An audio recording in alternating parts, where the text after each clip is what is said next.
late fall, we're here on the California Delta, and that means it's prime time to go out and start chasing stripers. Today we're going to discuss several of our favorite striper lures. I guarantee if you have these few simple baits that we're going to talk about, you'll be prepared to go out under any conditions throughout the season. You'll have a good chance of catching stripers. So Nathan, what's the first bait you pull out of your box? The first bait I wanted to talk about is the Paddletail Swimbait. This is what I call the Cinco of striper fishing.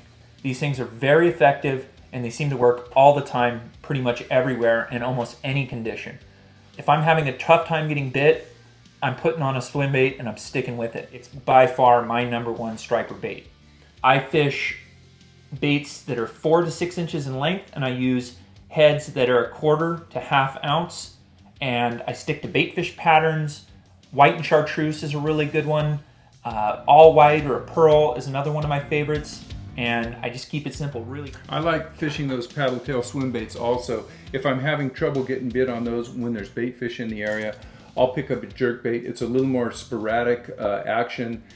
I am not specific on the brand of jerk baits that I use. I will tell you that if you want a place to start, if you're just getting interested in jerk bait fishing, the Berkley Stunna is a nice bait to have. It's medium priced. It's a very durable bait. The one thing I will say, when you buy jerk baits and you're going to be fishing them with stripers, remember these are primarily known as largemouth bass baits.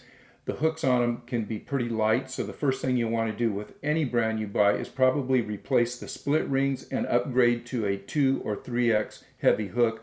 But a jerk bait is something you always want to have in hand when you're fishing for stripers. The next bait is a lipless crankbait. Again, I stick with baitfish patterns. Every now and then a craw pattern will work really well, but by far my favorite is the chrome and blue or the chrome and black. That one always seems to get bit for me. I use rattle traps that are 3/8 to 3/4 ounces, and a lot of times if the water is a little bit stained or if I've got some muddy water, a negative tide, a rattle trap's going to be my first choice. Another great bait is just a standard chatterbait. I'm holding a Z-Man jackhammer. Great for largemouth, also great for stripers. 1/2 ounce, 3/4 ounce bait will get you in that, again, that depth from anywhere from 2 feet down to 10 or 12 feet. I keep these in white, and I also love to fish these things in a crayfish pattern, especially if I'm fishing the flats, 2 to 4 feet of water. I've got a 1/2 ounce chatterbait on. A lot of times those fish will get up there and they'll start rooting around and they're just gorge themselves on crayfish. So you want to have the chatterbaits in both white, baitfish colors, and crayfish colors. The next bait I'd like to go over is a walk the dog topwater lure. What I have in my hand here is the River to Sea Rover. The Zara Spook is another one that's very popular. Both of them are highly effective. This is a bait I always have tied on when I'm searching for stripers. So when I see surface activity, I can get on it right away, and there's really nothing more fun than a big topwater blow up on the Delta. You're going to want to make sure you fish them all the way back to the boat. Even if you're seeing some activity out there a little bit farther, just work it all the way back to the rod, because a lot of times they're going to hit these right at the boat. It's very exciting. The 5 baits that Nathan and I have just finished talking about are considered by most people largemouth bass baits. The nice thing about these smaller baits is you can get away with not going out and buying striper gear per se. You can throw these on largemouth bass gear, a 7-foot to 7'2" medium heavy rod with a 200 class reel, and you can throw these on straight 40-pound braid. I will say I think both Nathan and I throw everything up here on straight braid.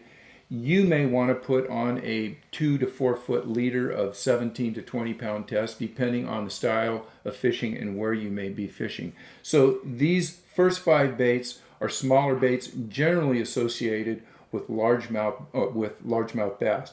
The 2 baits Nathan's going to talk about now are really striper specific. They are larger baits, and with these larger baits that are in that 2 to 4 ounce, maybe 6 ounce. 2 to 4. 2 to 4, 2 to 6 ounces.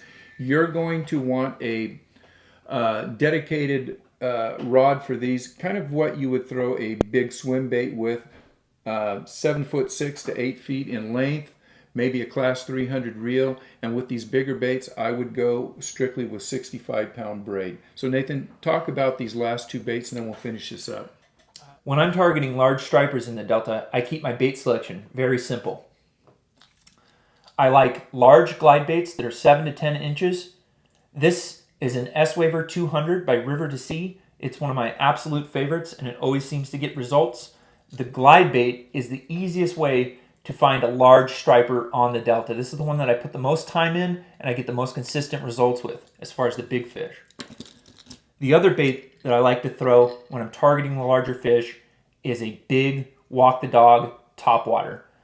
Whether it's a topwater glider that's a spook style or a pencil popper like this, these large topwaters tend to draw very large strikes from big stripers. Those are the 7 baits that Nathan and I consider to be standards out here. The essentials. The essentials. Whether you're fishing here on the Delta or anywhere across the United States, if you have these baits, you're going to catch fish. I'll give you 2 closing tips. When you're fishing for stripers, make sure you don't stay in one place too long. Stripers are always on the move. Stay around bait, stay around current.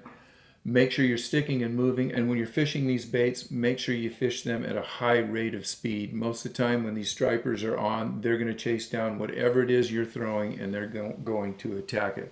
So with that, Nathan and I are going to get out. We're going to set up to get out on the water tomorrow, I think. I want to thank you guys for tuning in. If you have any questions, make sure you hit us up in the comments. We read them all. And till next time, see you guys on the river. Good luck. A large 8 to 10 inch glide bait is going to be your most consistent way to find those big 30+ inch stripers. If you're just looking to have some fun, catch some schoolie stripers, use some light gear, make sure you've got a jerk bait. And some pliers to pull those hooks out of your finger. I have a lot more fun with a paddletail swim bait. Get out of here. Let's go fishing. All right.